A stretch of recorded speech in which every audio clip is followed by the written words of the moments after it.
change is one of the biggest challenges facing the world today. The impacts of climate change affect all of us. They're global and they have the potential of being extremely devastating, ranging from the rising sea levels, which cause issues with flooding and loss of value of coastal properties. We're going to see more extreme weather, more intense droughts, things of that nature, which will impact agriculture, food and water supply. Just the whole range of impacts are extremely devastating and things that we need to start working now to head off. So Cornell is pursuing solar energy as a part of our climate action plan. Back in 2007, President Skorton committed the university to completely eliminating greenhouse gas emissions from campus operations. So there's a whole range of activities that we're pursuing around generating more renewable energy with technologies such as solar, wind, geothermal, hydroelectricity. A lot of people think that solar energy doesn't make sense in upstate New York. That's just not true. We actually get a lot more solar irradiance, it's called, than, for example, Germany, who's the world leader in solar production. Just as a point of context, enough solar energy, sunlight, hits the planet in 1 hour to supply the world's entire energy needs for a year. And it only takes a few fractions of a second for enough sunlight to hit the planet to supply Cornell's needs for 1 year. So our challenge is figuring out how to capture it efficiently and store it for those times when the sun is not shining. We were really excited when we were presented with the opportunity to help Cornell University achieve their sustainability goals. We worked with a team from Building Energy and from Distributed Sun to design a project that was approximately 2 megawatts, which met the requirements of NYSERDA's incentive program and allowed us to ultimately sell electricity to Cornell University at a price that was equal to or less than what they were paying for electricity from the grid. Not only was the downstream effect positive in terms of the fact that it reduced the carbon emission, but it also had a positive financial outcome for Cornell and allowed all the stakeholders in the project to achieve their project profitability and sustainability goals. Once we completed our due diligence, we determined that we had a very specific price point that we needed to hit for the major pieces of equipment, and we also determined that we had a very fixed amount of peak power that we had to create on a very limited amount of space. The solar farm that we constructed at Snyder Road is covering an area about equivalent to 10 acres. And within the fenced area, we have a huge number of solar panels that are all connected together and provide DC direct current electricity to what's called an inverter. All the things that we use in society, we've got to provide alternating current. So after the solar panels have made electricity in a DC form, it then goes into an inverter, which converts it to alternating current. And that electricity is now ready to go into the grid and provide energy wherever the grid is connected to load. This solar field was designed on an 11-acre lot. And after a geotechnical survey and further site analysis, we found that we lost about 2.5 acres because of protected wetland, leaving us with about 8.5 acres to work with, still having to meet those same design requirements. This created a challenge because power density of solar modules is very rigid and very limited. You can only produce so much power with so much space. So we had to think very deeply about how to solve that problem. The 3 major pieces of equipment in every solar project are the module, the inverter, and the racking system. Every panel has a different power. On the market we can find the 300 watt, 305 watt, 310 watt. We need to find obviously the best panel that we can find on the market. And what the panel do is convert the energy, the solar energy, in energy that we can use for our machine, for our supply, or what we have in our home. Not a lot of people know what an inverter is, but basically an inverter is a piece of equipment that turns the electricity that's created by the module into a type of electricity that can be used in the grid and transported and distributed somewhere else. And of course the racking system is the metal frame upon which the module sits. So for this project we had a price limitation of $1.18 per watt for the 3 major pieces of equipment, and we needed to get 2 megawatts peak of solar on 8.5 acres of buildable space. Your challenge is to take the information that's been given to you and determine, first of all, if the project's feasible at all. Can we get 2 megawatts of power on that amount of space? And if we can, is the price for the equipment that we've been quoted low enough for us to achieve our financial goals?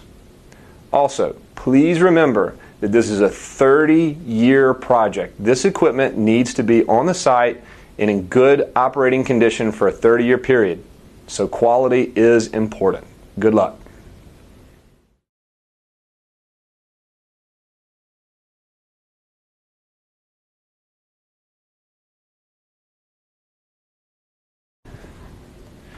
There are multiple ways that this problem probably could have been solved, but given market conditions, the availability of equipment, the cost of the equipment, and the technological efficiency of the equipment, we ended up with a very unique solution that we felt like met all of the project stakeholders' goals and objectives.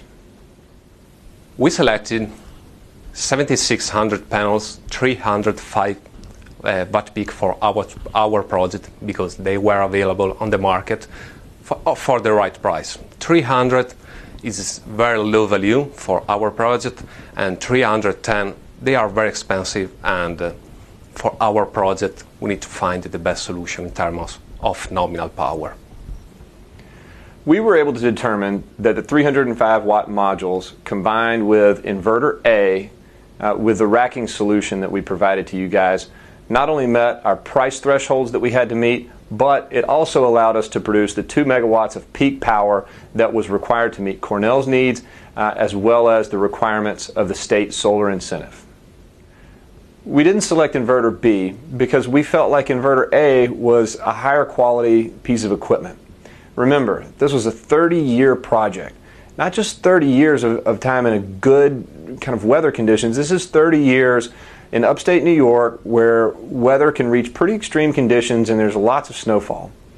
Inverters are oftentimes the most common piece of equipment that has shortcomings and failures and can be the number one leading cause of not creating as much power as you had projected, or to even catastrophically have a complete shutdown and not produce any power at all. So we selected inverter A because we felt like it gave us the best chance of high quality performance for the entire duration of the project. The first time you start on any time you start out on a new project, like Cornell's commitment towards a more significant contribution of solar energy to the energy portfolio that we have now, always brings with a few lessons learned. In this case, I think there are interesting lessons learned with regards to the utilization of this system during summer and winter months. So in the winter month in Ithaca, you have a challenge unique to upstate New York in that many of the panels are going to be covered in snow. So in that case, the energy harvesting there is really focused during the summer.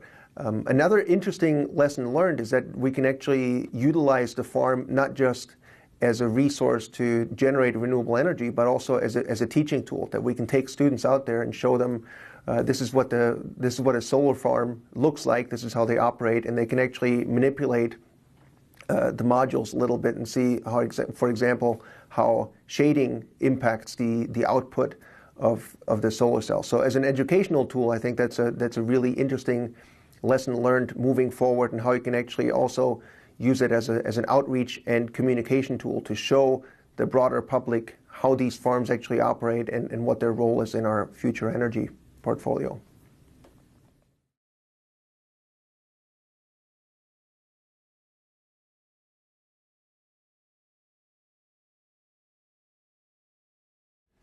As you've noted, there are a diverse set of skills and expertise that are required to pull a solar project together.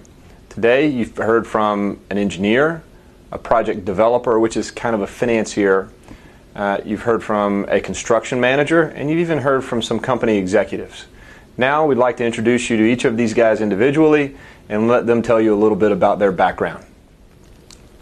My name is Joshua Swafford. I'm a construction superintendent for ABM. I got into the solar field mainly for the interest of learning the technology and growing with a newer venture company in the solar industry. I take a point of view from the ground level. Once the construction phase actually begins, I'm actually feet in the trenches, seeing the daily installation of all the works and activities that are done from the subcontractor level all the way down to, or all the way up to the project management level. The liaison between the actual site activities and the shareholders. My background is where I went to school is actually DeVry University in Phoenix, Arizona, where I graduated with a Bachelor's of Science in Business Administration with a focus in project management. I've always been interested in projects, seeing from the initial start phase all the way up to the final completion. And what's most gratifying from all of that is seeing a smile on the customer's face, feeling a sense of achievement and actually completing the works, having a hand in pretty much every phase of the project cycle. Project management is pretty much my life. It has a lot of, it forces you to be flexible in both your time and your energy, but from that experience, you're more malleable from the different industries you can get in. Once you understand the basis of project management, and especially in the solar field, where there's several parties involved, there's several both contractors, business administrators, all the way up to shareholders and tax equity investors, for instance, that need to have concise and clear understanding of what's going on site, and feeling that sense of empowerment and ability to actually deliver that information is very important to me. My name is Francesco Miselli, and following the design of the project, I have a background based on engineering basis, and obviously a general understanding of solar, the sun, and everything is related for around the sun. And engineering is very helpful for find the method and the process for design a power plant, but obviously you need to have a green mind for follow this market. My name's Ted O'Shea. I'm the Vice President of Energy at ABM. My job as an executive is to determine the financial viability of not just a project, but an overall business. As such, I've got a lot of experience and time analyzing financial models, building budgets, and determining if the things that we're selecting to do are actually going to work and make a profit in the long run. So I think it's critically important from my perspective that if you can understand a financial statement and you can understand how the different pieces of it come together, and if you've ever studied it, that's an income statement, a cash flow statement, and a balance sheet. If you can understand how finance works, there are a lot of different businesses that you can potentially run. In fact, a lot of times people say that a business is just a widget. If you really understand the fundamentals of business and finance, there are a lot of different types of businesses that you can run.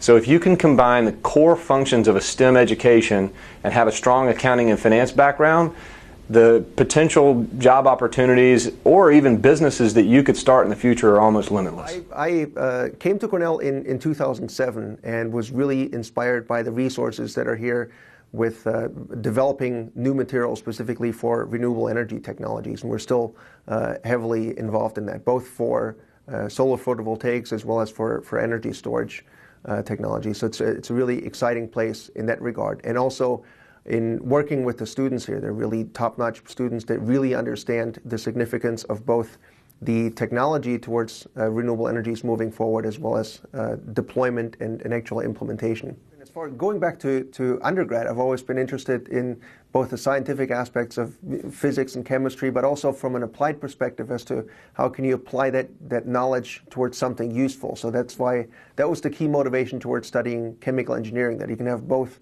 an insight on interesting science and advances on the scientific side as well as the actual application thereof. So that's why I studied chemical engineering in undergrad and also for my PhD.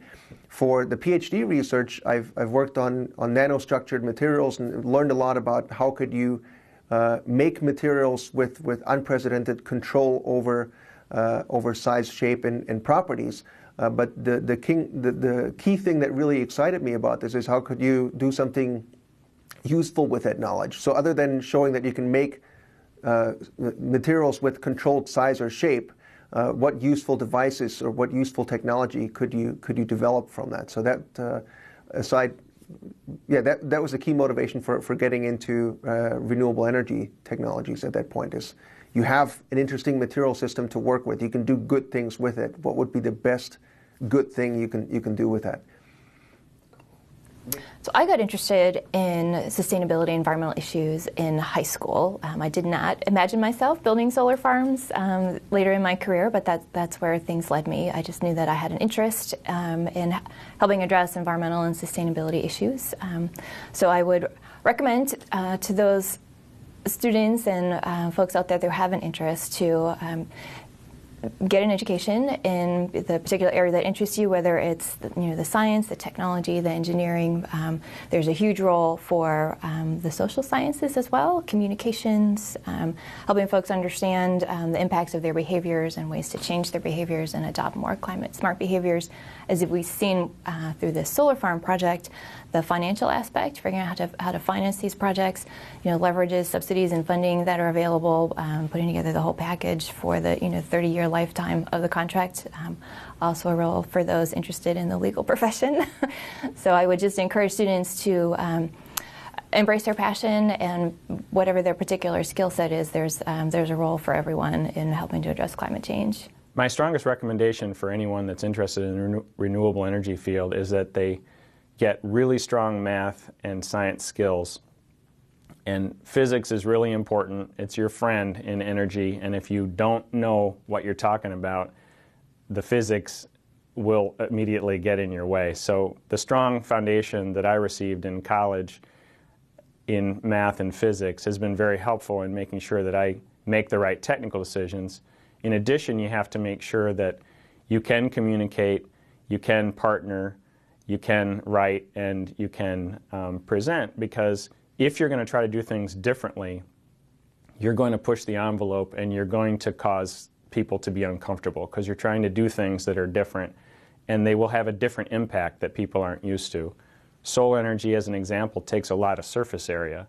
So using a large area like we did for the Snyder Road Farm, 10 acres, some people would argue that that's an improper use of land, that we should do other things, we shouldn't cover it up with solar panels. The alternatives, though, based on fossil fuels, have such a greater impact. You have to figure out the balance, and overall we just need to provide the energy needs with significantly less impact, and solar can do that.